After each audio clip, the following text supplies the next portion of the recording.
Ana! Hey, what's up, guys? How's everybody doing? Welcome to more rubric for you guys. Ryan, Juan, your friends. Yes. SummerSlam weekend is here.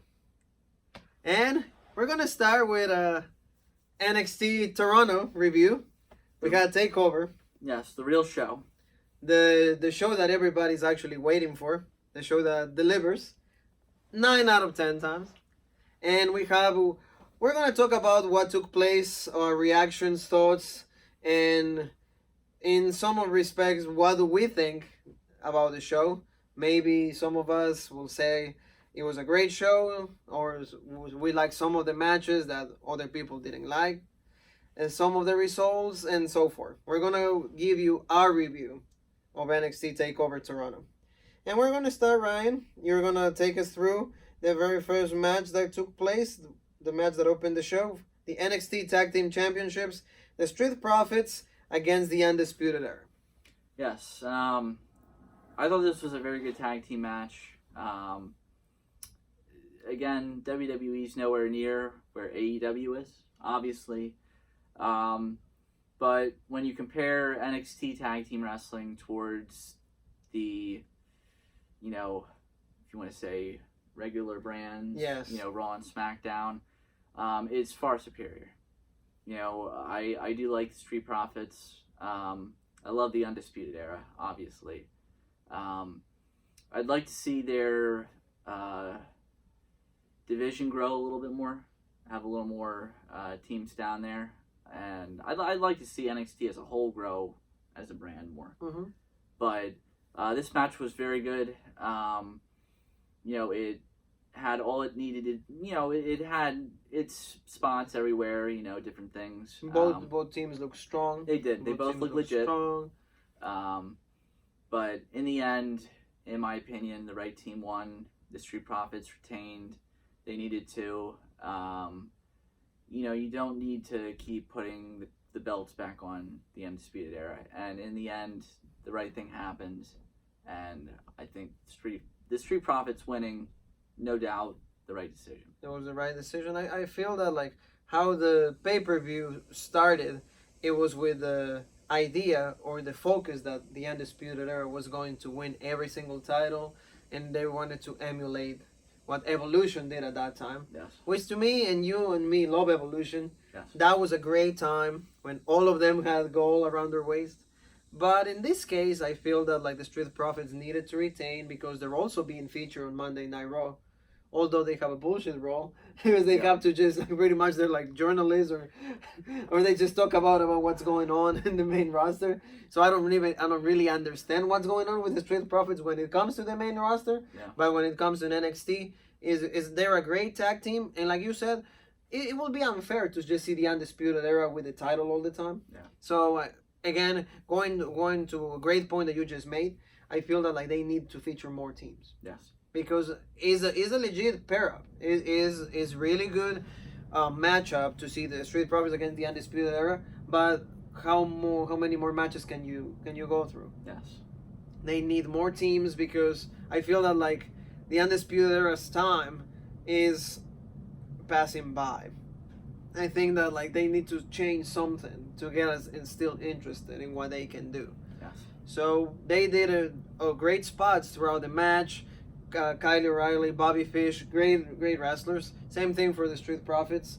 In the end, though, I think like you said, the right team won because I feel that the Undisputed Era very soon they're either they're going to be called up, and you need champions in the NXT brand.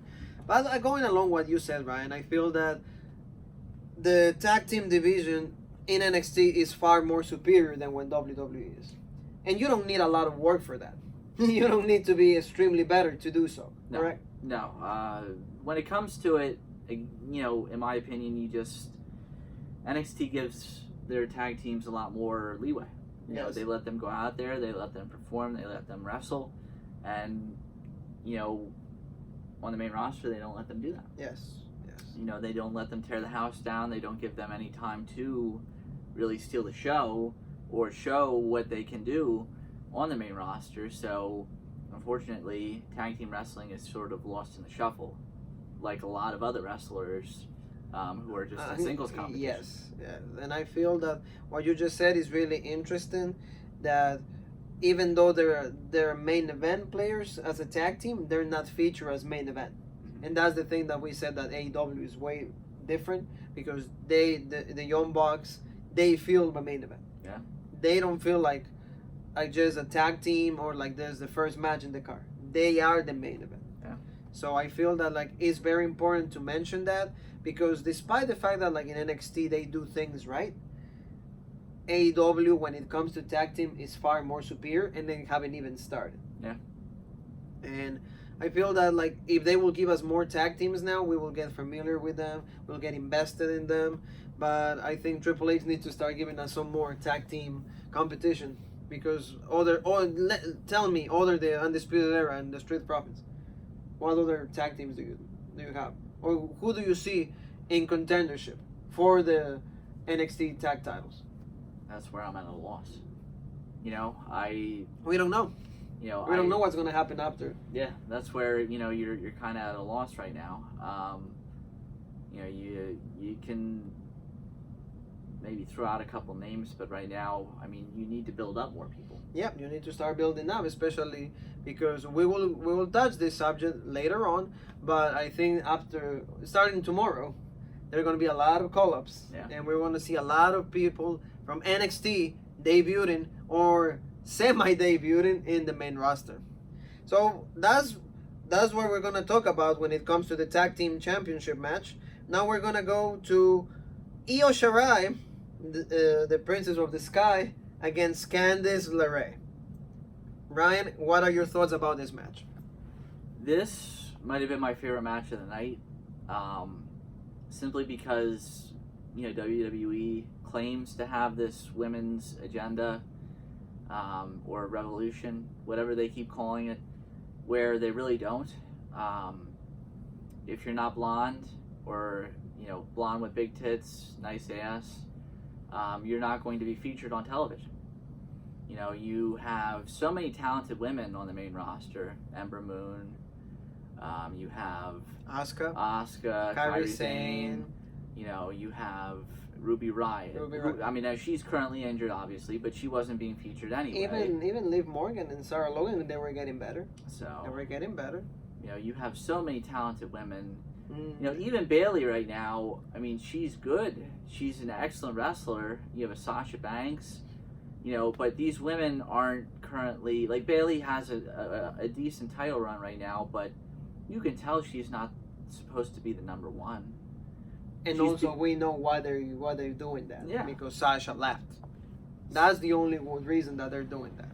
So to me, it's upsetting to see how they treat the women on the main roster. But then you go to NXT and you see two women like this who can pull out an amazing match like this.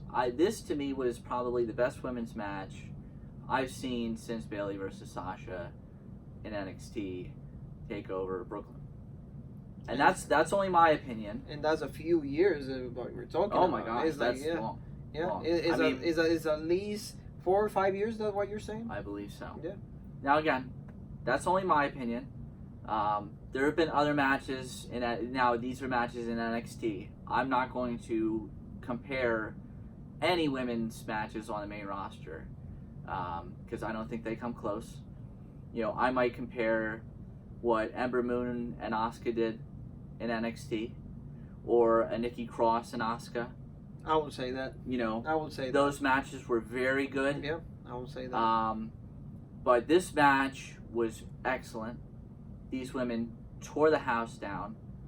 There were a number of spots, a number of just, great. It was a great technical match, and the women pulled out everything they could, and it wasn't for anything. It was just a feud. It was just a rivalry. A rivalry match. Candice LeRae getting back at Io, for beating the piss out of her. Yep. And I enjoy that. It's old school. A rivalry match. You don't see that a lot today, where people are just fighting to get back at each other. Yeah, and I will agree with you because you don't see women in the main roster fighting over nothing. No. This is the only time, because we're gonna see Trish against Charlotte, that they're actually having a women's match over nothing. And to me, again, where it upsets me, you have this match, and it's only to bolster Charlotte's, the agenda. The agenda for Charlotte, or like because she needs a match, like a marquee match, so she has to have her spot. Yes. And because everybody's gonna be so upset that like she has another title match, because rightfully so, she doesn't need to have a title match every single time there's a big pay-per-view. But again, too, with Charlotte having this match, it shows that they prefer Charlotte over the fucking title. Yes. Which pisses me off, that they're showing favoritism towards Charlotte over a match that, to me, is far superior, in my opinion, because it's a new match. We've never seen Ember Moon taking on Bayley.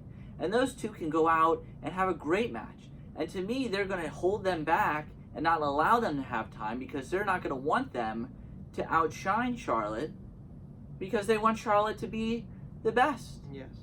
And that's bullshit. Yeah.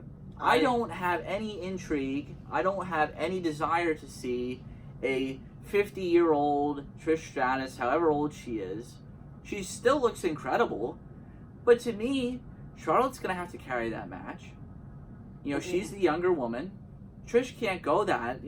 Every time Trish has come back, what has it been? It's been in a Rumble match where there's how many other women in the match? Yeah, there's more chaos, so she's not having the main spot. Right? Yeah, she does not have to carry the match. It's a tag team match, yeah, where she doesn't have to be in the entire match, having to be, just the woman that carries. Yes, yes. So going back again, this match, Io Shirai, Candice LeRae, was a phenomenal match. I feel that both women did a fantastic job in performing this match. And also, I will say that again, this match at least is taking place through a rivalry. Yes. Something that we haven't seen in a long time.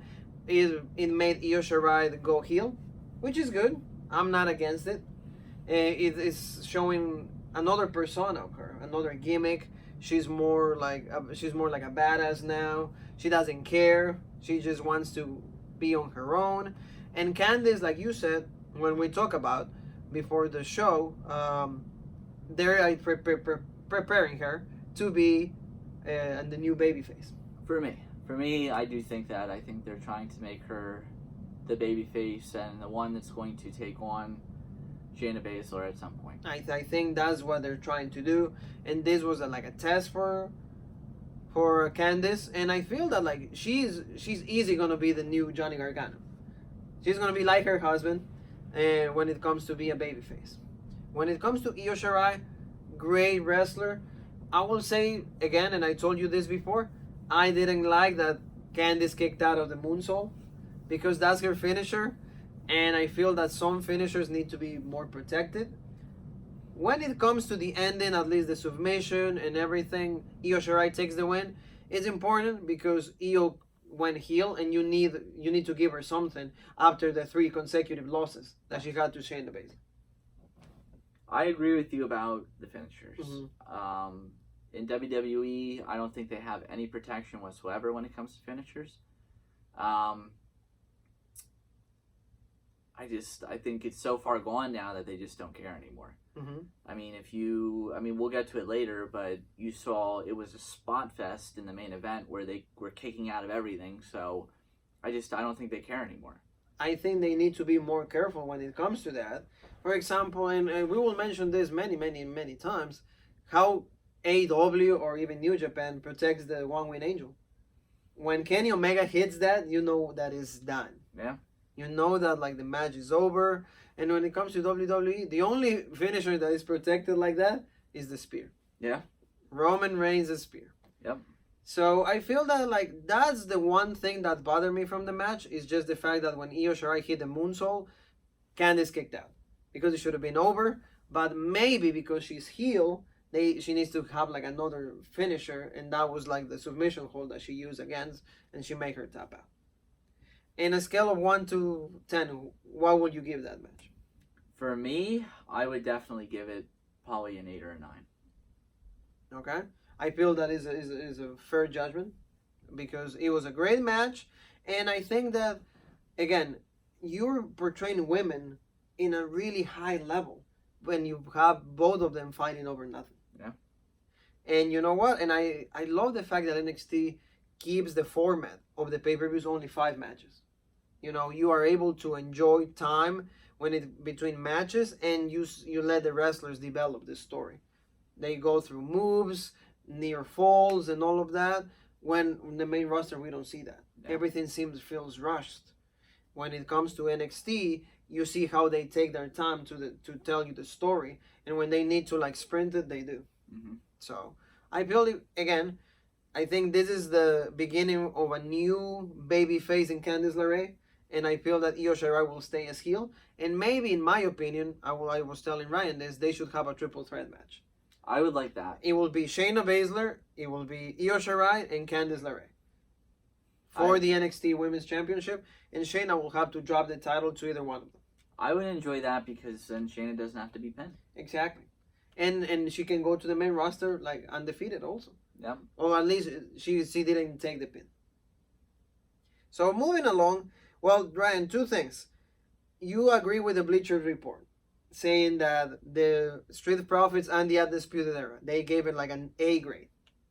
No, the Street Profits and the Undisputed Era, I don't know that I'd give it an A. I would probably give it a B. And tell us why. For me, what is like the little thing, the detail, something that bother you that you can say, hey, this is why I'm not giving an A? For me, I'm going to say simply because tag team wrestling is still not portrayed like it should be in WWE. And I'm used to AEW. I was telling you this earlier. Mm-hmm. AEW is blowing it out of the park, and I'm used to tag team wrestling now the way it is there. Mm-hmm. They're main eventers. Once again, main event, because see, like if you notice an element, if you notice a constant in NXT takeovers, is the tag team is always at the beginning. That's what they get it out of the way. Yeah. To me, it seems like you want to get it out of your way. You're like, hey, put a tag team and we're out of here. We don't mention tag teams whatsoever. That's what bothers me. And when it comes to, and we're not here saying that AEW is better, NXT is not good. We're just making comparisons here. Okay? That's the only, we're trying to differentiate company against company. That's all we're trying to do here. But anyway, how in Bleacher Report gave an A also to Candice and Io Shirai. Yes. You will agree with that. I know that you do. I agree with that too. Mainly because again, it was a fresh rivalry also. It's nice to see pay-per-view matches that don't need a title. Yes. And also like you're building both sides. So that's a different thing, and I applaud Triple H for that. He knows what he's doing down there.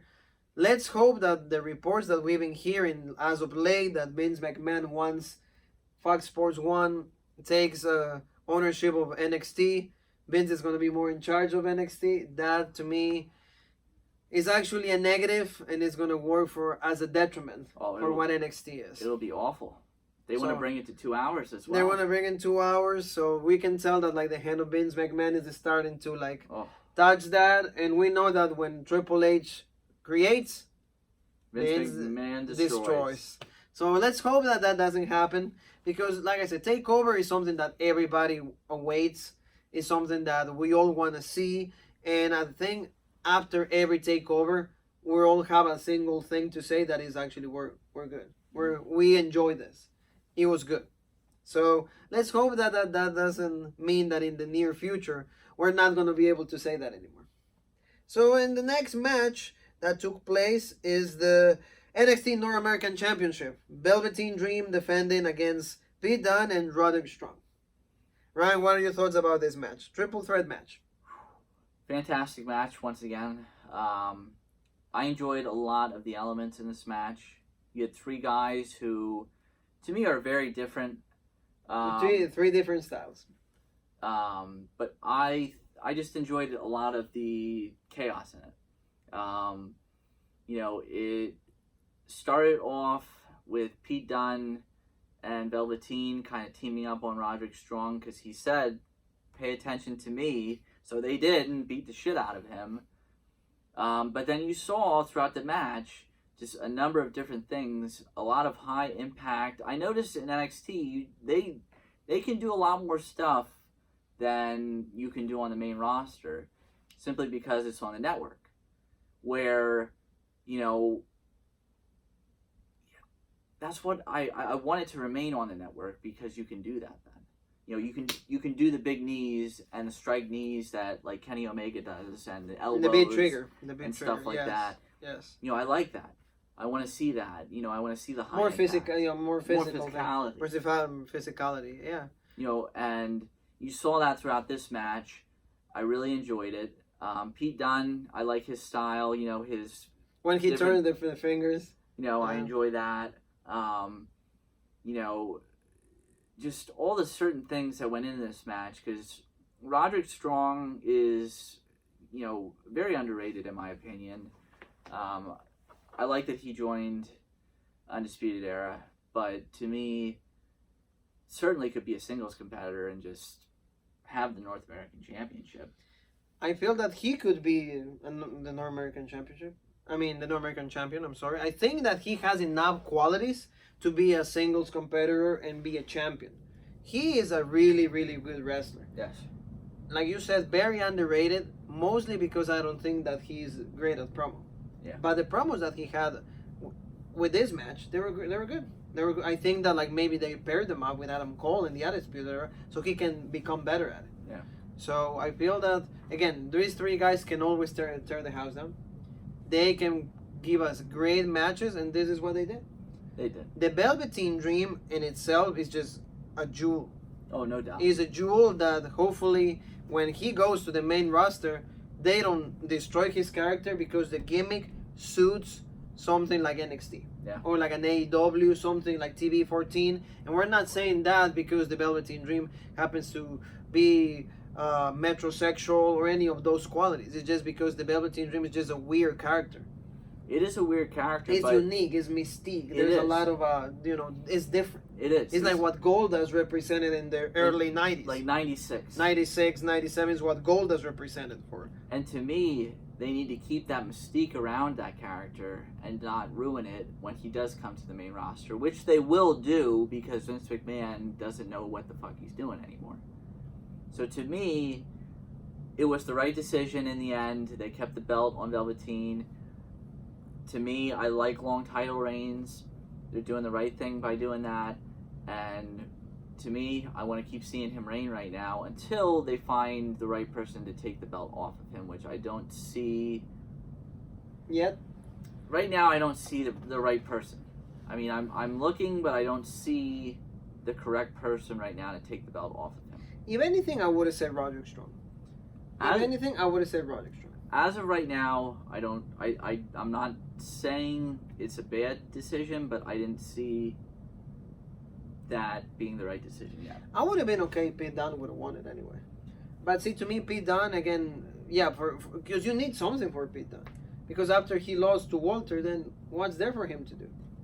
This is my issue with Pete Dunne winning it. Why can he come over and challenge? Oh yeah, like yeah. For the North American Championship, and nobody can go and challenge for the UK. For the UK, no, they should do. We've said this before. Like they should be brands that actually they can exchange wrestlers. And I heard a report that there's a lot of interest from Drew McIntyre and Cesaro to be part of the card on NXT Cardiff, Takeover Cardiff. I hope. Because like you said, there should be brands that like actually exchange wrestlers, because that way they will keep it fresh and it's nice for us. Well, I hope. For example, how do you feel about the Velveteen Dream challenging Walter for the UK Championship? Well, it would be badass if they do have just like superstars. If you're just going to keep it UK, main roster superstars going back to like UK, yeah, UK, because they're not being used properly. Yeah, like for example, if Sheamus will be healthy, you will have Sheamus in the UK. Drew McIntyre is also like British, or he's from Australia. I'm sorry, he's from Scotland. So he's British. Use the guy. You know, use the popularity that Finn Balor. There you go. You have guys. You have him fight in the last takeover that they did for the UK. Use him again. Yeah. You know, create storylines for these guys so that way it's fresh for us.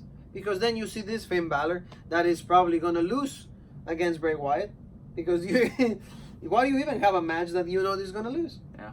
So, I think that is the right thing to do. And when it comes to this triple threat match, great, because 3 great wrestlers. And something that you said, I really like. Neither one of them look weak.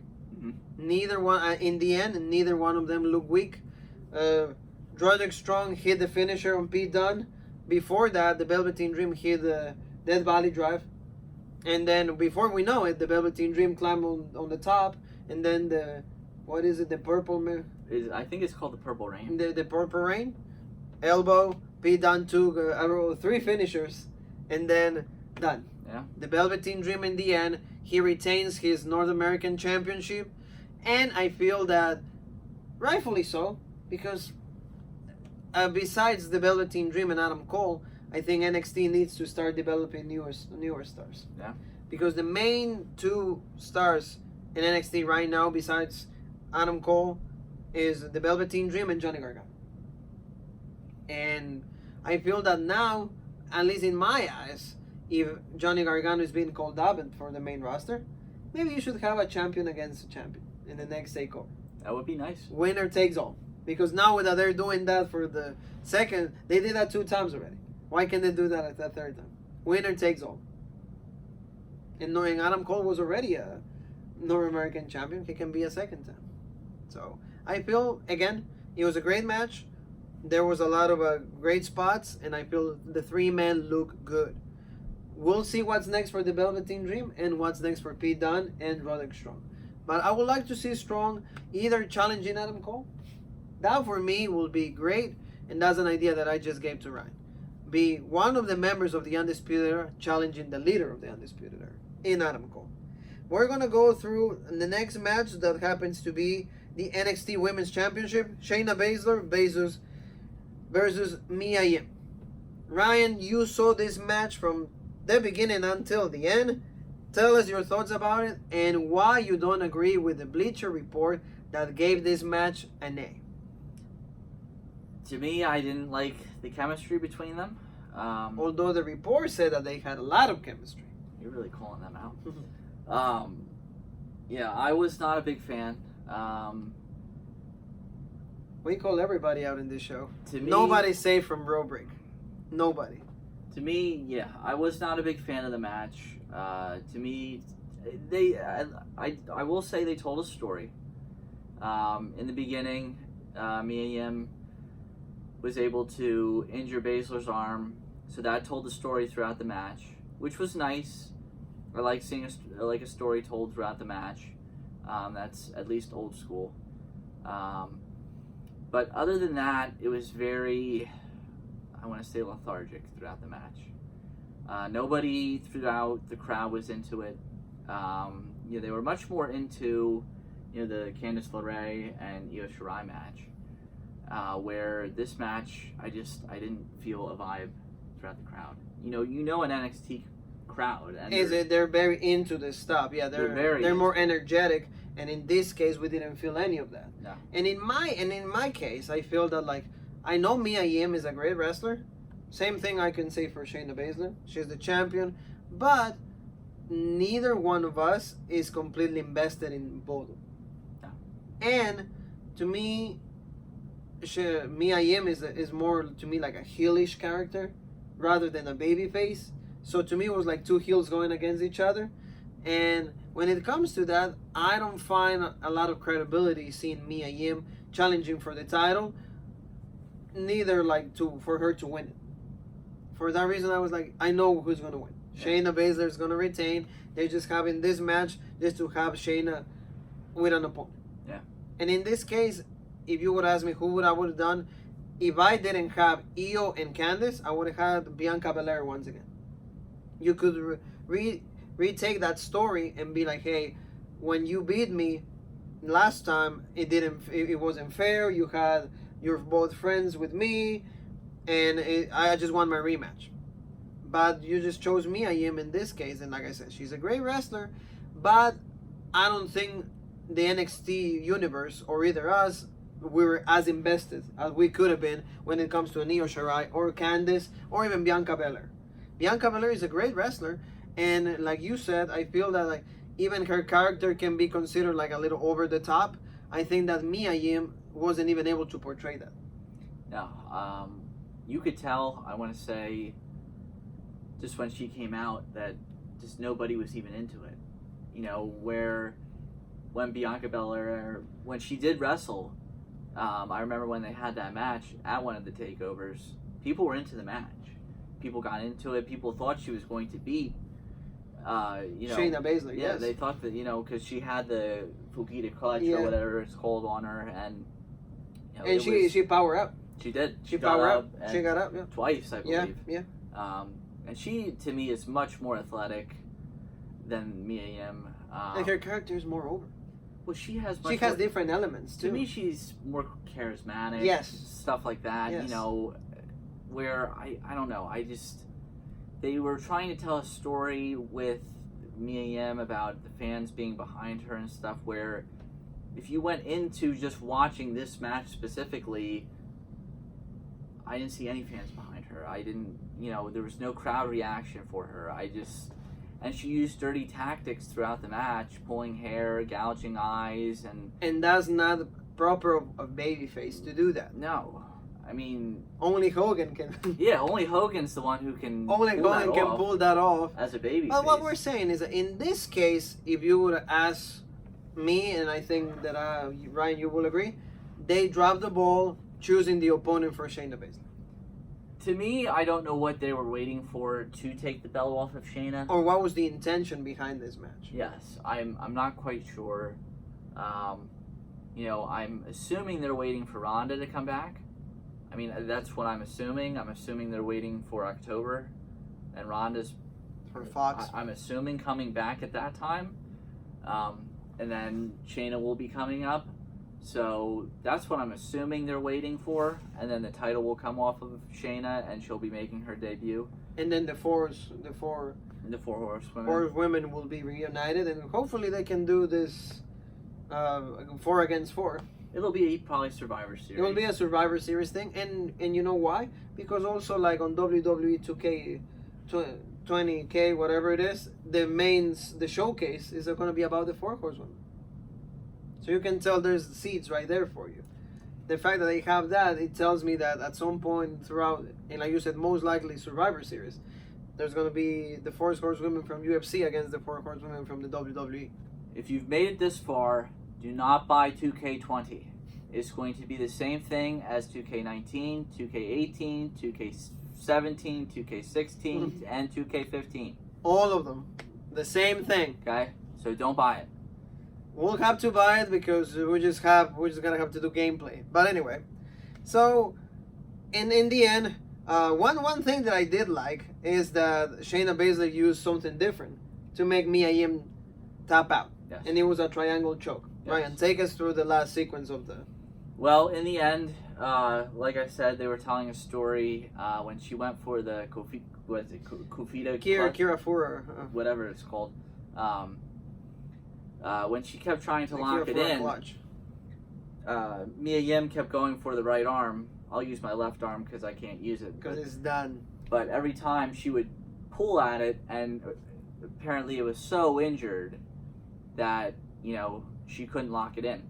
So in the end, instead of using that move, she did a triangle choke.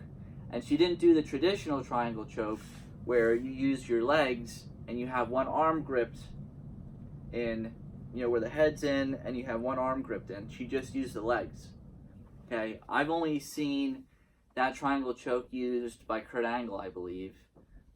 It's a common choke, I believe, used in UFC, other backgrounds like that. So, but in the end, it was a decent way to end the match because Baszler's known to use submissions and different things like that. She's a submission specialist. Yeah. So if she uses a different move, it's different, and also it shows that she has a variety. She has an arsenal of holes of maneuvers that she can use depending on the situation. Yeah. So it makes her look really good. And once again, I mean, her title run has been really, really long. To me, she should have dropped the title to Io, because if she had 3 chances and neither one of them was successful, I feel that like you missed out on that. I mean, I like Io as a heel, but I'm hoping that her turning heel helps her to get the NXT Championship. So that's what we have to say about that match, and we're gonna conclude like the review with the main event. Adam Cole versus Johnny Gargano for the NXT Championship. 2 out of 3 falls. Ryan, this match is being said to be one of the best matches in the 10 years that we've been living. And what are your thoughts about that? I enjoyed the match. I'll say that. It was very good, well contested. But I enjoyed their match more at New York. This to me was a little drawn out, a little too long. I could tell. I want to say the crowd was a little out of it towards the end. There were still chants of fight forever, which was nice. But, yeah, towards the end. But for me, the first match to me was the best that they had out of the 3 falls, and it was a normal match. And Gargano ended it with a disqualification. So I like that they tell stories, different things like that. He didn't care that he got disqualified. That's fine. But to me, I'm more old school. I like to see, like a wrestling match. And they went on to do a street fight. They went on to do some godforsaken cage, match with all sorts of fucking things in it. The third fall, yep. But to me, I like to see just 2 men wrestling. That's it. You don't need other shit going on unless you're really telling something. And at least you're going to use them. Yeah, we'll say, right? I want to say that. And they did somewhat, but take for, like, we discussed this before we went on to do this review. They had the steel cage match in the end, okay? And it was surrounded by barbed wire at the top, okay? And the barbed wire would come into play when Gargano went up and he had pliers and he cut the barbed wire apart and was going to use it, and that never came to fruition. Barbed wire never came into play, okay? So why the hell did he even cut it, if he's never going to use it? I have an issue with that, okay? I have an issue with the fact that you're in a steel cage and you're not going to have blood, okay? Now, again, that's me being old school, because when you have a steel cage match, which goes back to like the 1930s, and you're ending a rivalry, okay, if you have a steel cage, there's going to be blood, okay? Now, that's just the old school in me, where I've read books and a number of different things, okay?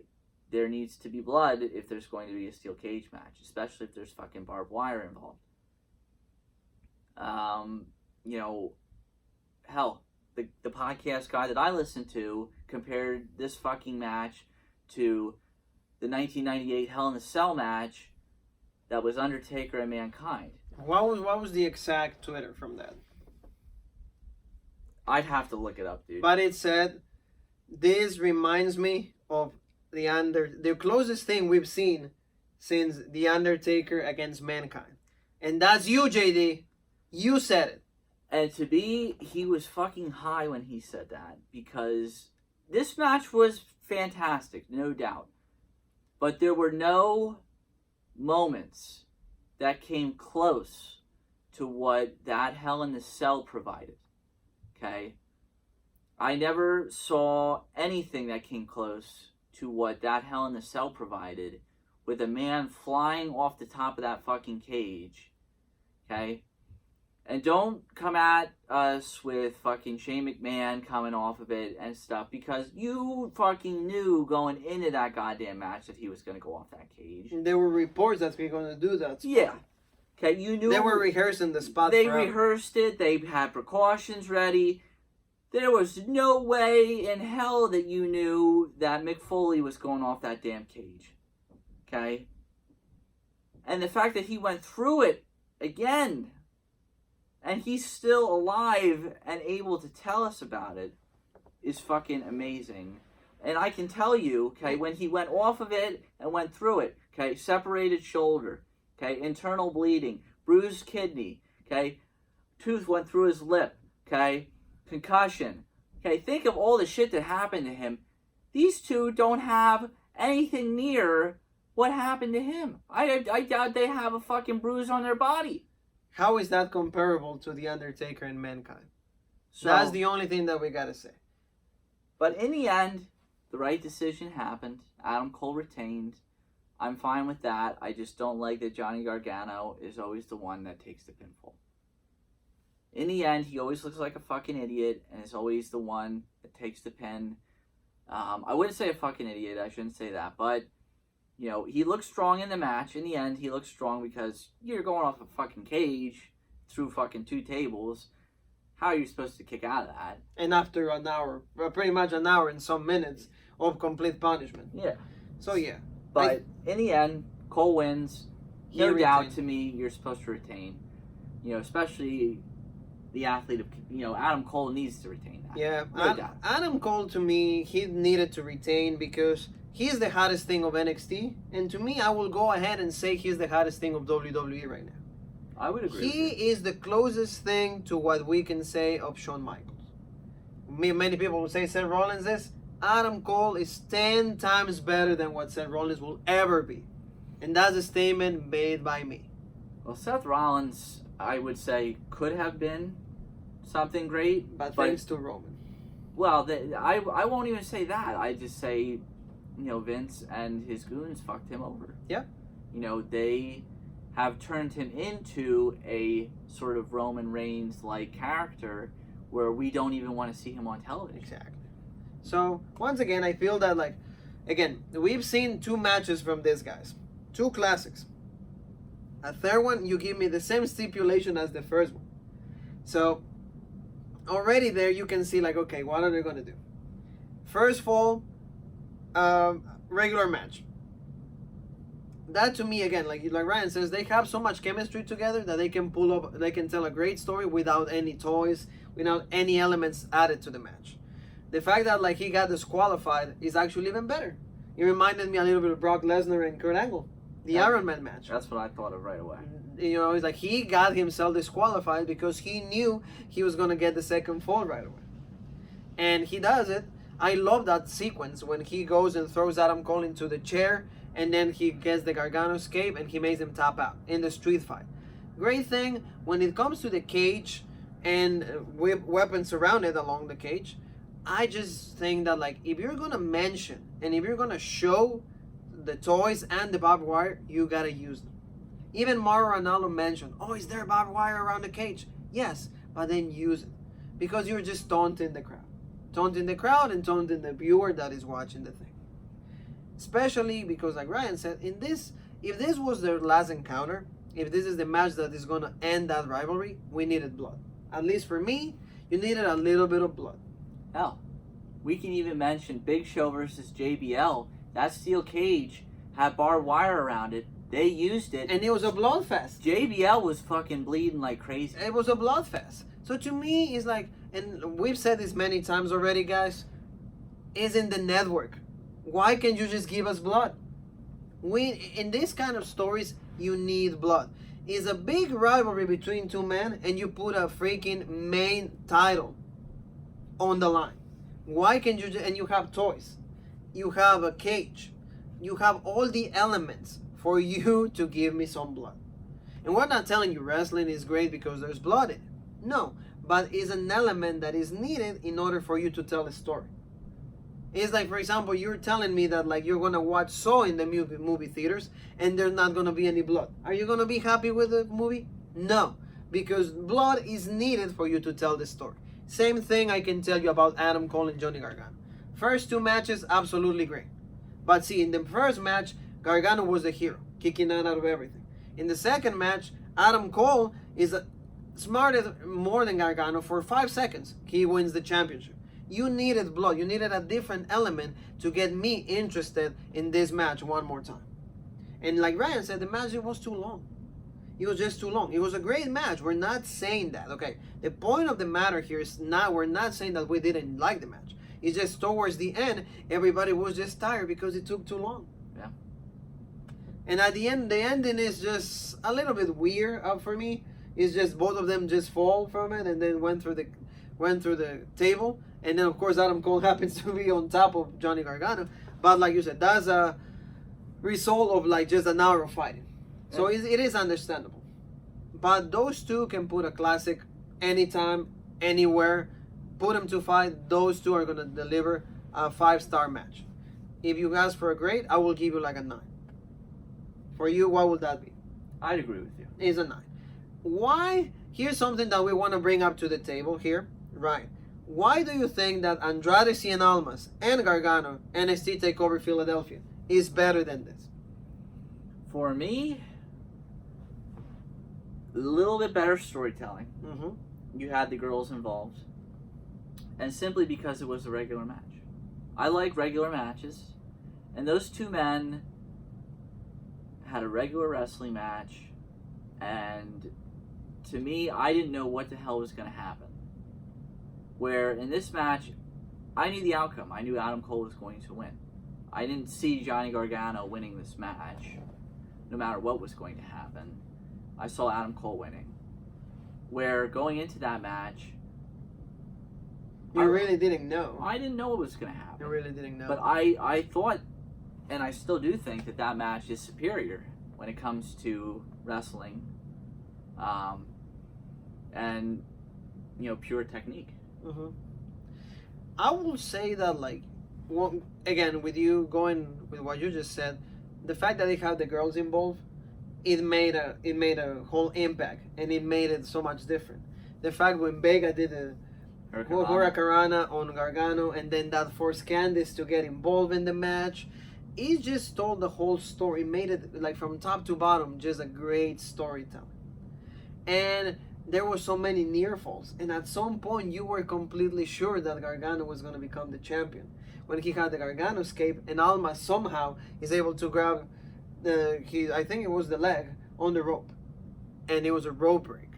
So I feel that, like, that's the little elements that to me made that match better than this kind of encounters. Although I will say in this case, the only match that had the Undisputed Era interrupting was the first one, I believe. So for me, I will say just Almas and Gargano came up a little bit over this match because you weren't sure who was going to win. And the whole match, that was the thing. You were not sure. At some point, you thought that, like, Gargano was going to become champion. And in the end, Almas actually retained. So that was a great, great ending for a great story. When it comes to this match, the spots were really great at many times, but like you said, there was a few spots that didn't really make sense. Or for example, walk me through in the middle of the pay-per-view, the interaction between Matt Riddle and Killian Dane. That is something that, for example, we got to say a negative. For me, that was not even a negative, but something to think about. To me, it was not necessary. And okay, Matt Riddle calls out Killian Dane. He comes out. They start brawling up the ramp, and then Killian Dane happens to, like, spear him off the ramp, but there happens to just be 2 tables lying where they could crash and land off the ramp, which made no sense whatsoever. There was nothing else around. There was no, monitors or electrical settings or anything. There was just 2 tables where they could have a spot. To me, that made no fucking sense. Nothing. It's like you're already telling the crowd that something's gonna happen, and to me, it's kind of like you shouldn't. No. It's, for example, like this takes me to Super Showdown last year when you had the thing for Shawn Michaels to go through the table, or with the Undertaker when with Triple H. So to me, those things, like, you need to be more careful when it comes to that. Mm-hmm. And you, for example, you told me before we started recording that you knew that they had, like, the cage surrounded with barbed wire, but there was 2 spots that they didn't have barbed wire. Yeah. there, and so you knew that there was also room for a table. So when you thought about it, it's like, oh, that's going to be a spot right there. So you were able to tell before even the match took place that something was going to happen when it comes to the cage and the barbed wire. In the end, I feel that the right man again keeps the title. Adam Cole needs to be the champion yet, because I don't think there's a man that can carry the NXT brand better than Adam Cole. I agree.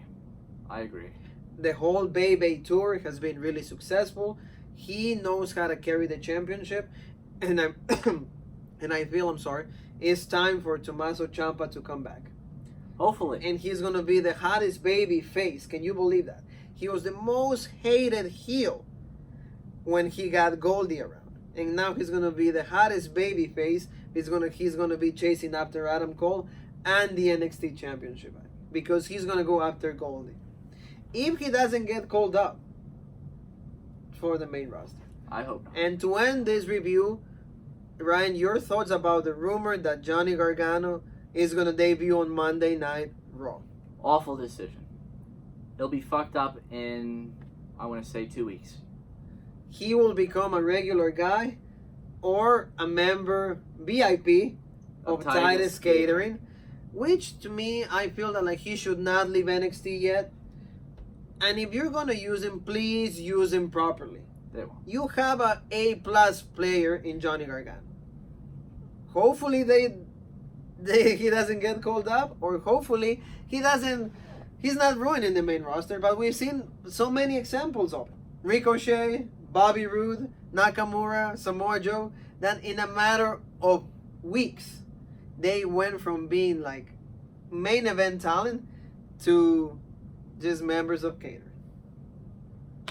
So this ends our review for NXT Takeover Toronto.